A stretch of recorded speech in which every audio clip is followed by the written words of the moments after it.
Oh, we haven't had a green. Catherine Delahunty. Thank you, Mr. Chair. I rise to take a short call. I'm sure there'll be space for others to do so as well at this committee stage on this bill.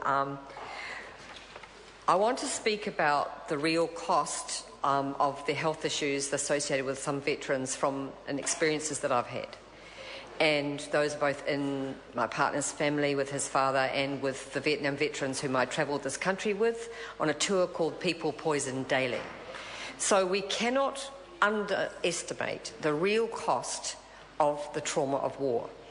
And I personally don't believe anyone comes back without being traumatised. I don't believe that killing and being killed and witnessing that can do anything except damage and can do anything except create trauma, which has to be addressed at some level, as well as all of the other more noble sentiments.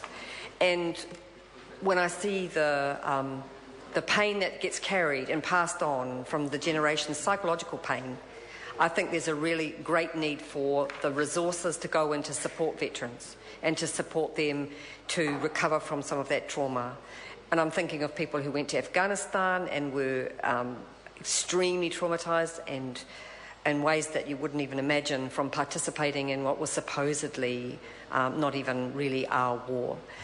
However, the one I want to focus on is the Vietnam vets and the experience that they had, because it relates to this bill and the costs, the real health costs. One of the members, Melissa Lee, talked about, can you be 100% disabled?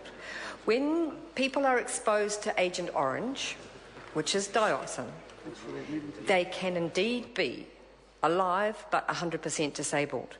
Not only themselves, but their children and grandchildren.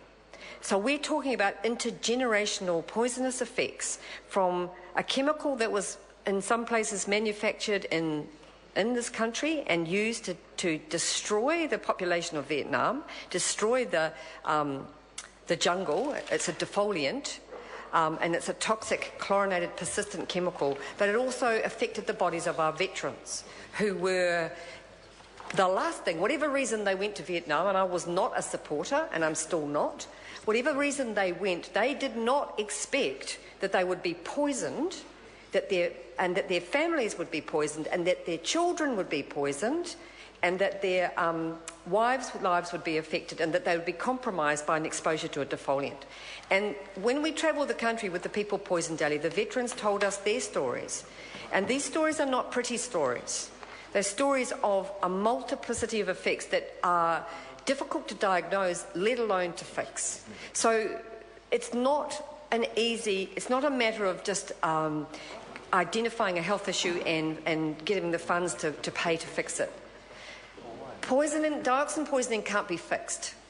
And it has intergenerational effects such as birth defects, heart conditions in the grandchildren and the children, the exposure to dioxin that those soldiers experienced has been passed on through the generations. I've met the people who've been affected. So it's not just about the soldiers. And one of the reasons we were touring was because the soldiers were sick of trying to tell people that it wasn't just them.